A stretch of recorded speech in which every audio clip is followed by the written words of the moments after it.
Hello! In this video I will show you how to perform phone setup on Realme C65.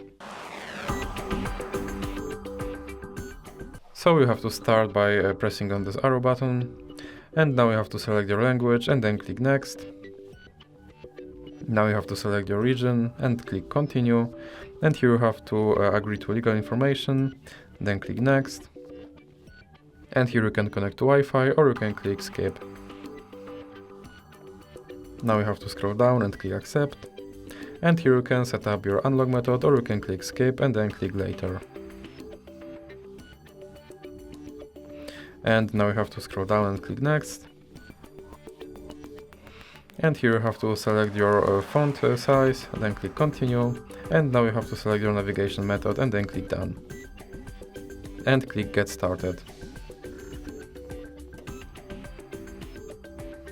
And as you can see, my device is now set up. So that's it for this video. If you liked it, please remember to leave like and subscribe.